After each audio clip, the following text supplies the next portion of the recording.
dans la vie une aventure assez extraordinaire qui a sollicité votre sagacité, et vous avez fait une recherche pour le compte du GEPAN, le groupement d'études des phénomènes aérospatiaux non identifiés, sur lequel je ne porterai pas maintenant de jugement, ça viendra plus tard.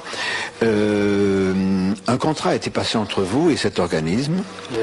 Et le Centre national d'études spatiales, très exactement, puisque c'est en 1980 que le CNES m'avait sollicité pour savoir si dans des circonstances précises, il serait possible de mettre en évidence un impact biologique de phénomènes aérospatiaux non identifiés.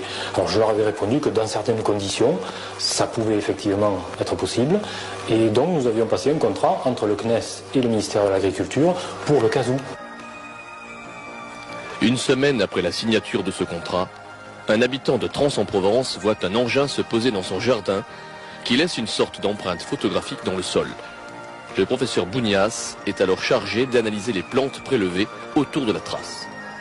J'ai donc fait une analyse très complète d'une série de plantes prélevées sur le centre de la trace, sur la trace elle-même et à des distances de plus en plus éloignées. Je passe sur les détails, en particulier mathématiques. J'ai pu montrer que bien souvent, les effets qui ont été observés décroissaient, diminuaient en fonction de l'inverse du carré de la distance. Alors ça pouvait faire penser à un phénomène par exemple de type électromagnétique, c'est un exemple.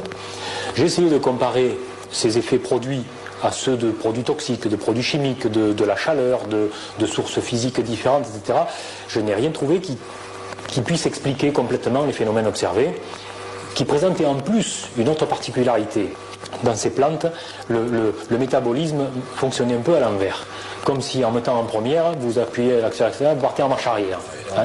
Et au fur et à mesure que vous accélérez, vous avez moins de consommation, tout ça fonctionnait d'une manière anormale. Voilà. Donc il s'est produit effectivement des troubles assez profonds et liés, donc je suis sûr qu'il y a eu des perturbations biochimiques anormales.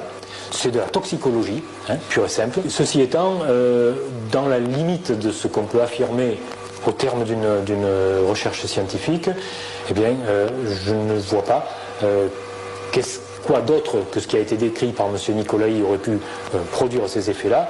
Maintenant, quant à me demander si l'engin est un objet extraterrestre ou pas, alors là, ça, moi, je ne peux pas vous répondre, bien entendu.